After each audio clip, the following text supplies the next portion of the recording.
युवाओं का देश कहे जाने वाले भारत में हर वर्ष 30 लाख से ज्यादा युवा ग्रेजुएट या पोस्ट ग्रेजुएट की पढ़ाई पूरी करते हैं और ऐसे हर 3 युवा ग्रेजुएट्स में से एक बेरोजगार रह जाता है, यानी 1/3 लोग बेरोजगार रह जाते हैं। देश की आबादी के लगभग 11% यानी करीब 12 करोड़ लोगों को नौकरियों की तलाश है।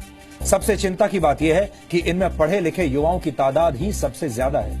बेरोजगारों में 25% युवा 20 से 24 वर्ष की उम्र के हैं, जबकि 25 से 29 वर्ष की उम्र वाले युवाओं की संख्या 17% है।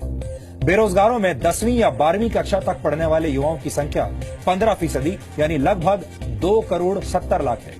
यहां तक कि तकनीकी शिक्षा हासिल करने वाले देश के 16% युवा भी बेरोजगारों की लिस्ट में शामिल हैं। इसके अलावा हमारे पास सन 2013 और 14 की मिनिस्ट्री ऑफ लेबर की एक रिपोर्ट है जो ये कहती है कि हमारे देश में 18 से 29 वर्ष की उम्र के ग्रेजुएट्स और उससे ज्यादा पढ़े लिखे युवाओं में बेरोजगारों की संख्या 28% है।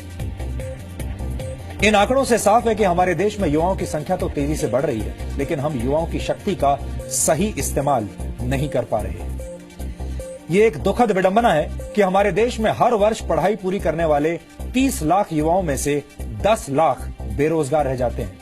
इन युवा बेरोजगारों के पास छोटी मोटी नौकरी करने का ही विकल्प बचता है, इसके अलावा कोई रास्ता नहीं होता और इनमें से ही एक विकल्प है सरकारी दफ्तर में चपरासी बन जाना। हमारे पास देश के 3 राज्यों महाराष्ट्र, गुजरात और मध्य प्रदेश से देश को चिंता में डालने वाली तस्वीरें आई हैं। इन तीनों ही राज्यों में 4वीं और 10वीं पास की योग्यता वाली नौकरी के लिए इंजीनियर्स और पीएचडी होल्डर्स अप्लाई कर रहे हैं। महाराष्ट्र में हमाल यानी बोझा ढोने वालों की नौकरी के 5 पदों के लिए 2424 उम्मीदवारों के आवेदन मिले हैं। इस नौकरी के लिए कम से कम 4वीं पास होना जरूरी है, लेकिन आवेदन करने वालों में से 5 के पास एमफिल यानी मास्टर ऑफ फिलॉसफी की डिग्री है। 109 उम्मीदवार ऐसे हैं जिनके पास डिप्लोमा मौजूद है, जबकि 253 उम्मीदवार पोस्ट ग्रेजुएट्स हैं। दूसरी तरफ मध्य प्रदेश में फॉरेस्ट गार्ड की नौकरी के लिए 2400 पदों के लिए 6 लाख से ज्यादा आवेदन आए हैं और दुख की बात यह है कि इन उम्मीदवारों में 12,000 से ज्यादा इंजीनियर्स हैं। 4,000 से ज्यादा उम्मीदवारों के पास इंजीनियरिंग डिप्लोमा है, 23,000 से ज्यादा पोस्ट ग्रेजुएट और 34 पीएचडी होल्डर्स हैं, जबकि इस नौकरी के लिए सिर्फ 10वीं पास होने की योग्यता ही जरूरी है। गुजरात के राजकोट में नगर पालिका ने मच्छर मारने का काम करने के लिए 23 पदों पर आवेदन मांगे और इसके लिए 34,000 लोगों ने आवेदन भरे।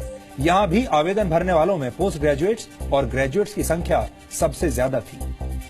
देश के युवाओं की बेरोजगार वाली समस्या की एक बड़ी वजह हमारी शिक्षा व्यवस्था भी है, जो दशकों पुराने पाठ्यक्रमों के जरिए देश का भविष्य बनाने की कोशिश में लगी हुई है। इसका नतीजा ये होता है कि कॉलेज से डिग्रियां लेकर निकलने वाले युवा नौकरी करने के लायक ही नहीं बन पाते। एसोचैम के एक सर्वे के मुताबिक भारत में उच्च शिक्षा ग्रहण करने वाले 85% युवा किसी भी परिस्थिति में अपनी योग्यता सिद्ध नहीं कर सकते। इस सर्वे में 47% शिक्षित युवा रोजगार के लिए अयोग्य माने गए, जबकि 65% युवा क्लर्क का काम भी नहीं कर सकते और कॉलेज की पढ़ाई पूरी कर चुके 97% युवा अकाउंटिंग का काम सही तरीके से नहीं कर सकते। यहां तक कि देश के उच्च शिक्षित युवाओं में से 90% को काम चलाऊ अंग्रेजी भी नहीं आती। देश में शिक्षा की गुणवत्ता का अंदाजा लगाने के लिए ये आंकड़े मददगार साबित हो सकते हैं। अब आप खुद ही सोचिए कि जब देश के पढ़े लिखे युवाओं की योग्यता का स्तर ऐसा होगा तो उन्हें कैसी नौकरी मिलेगी।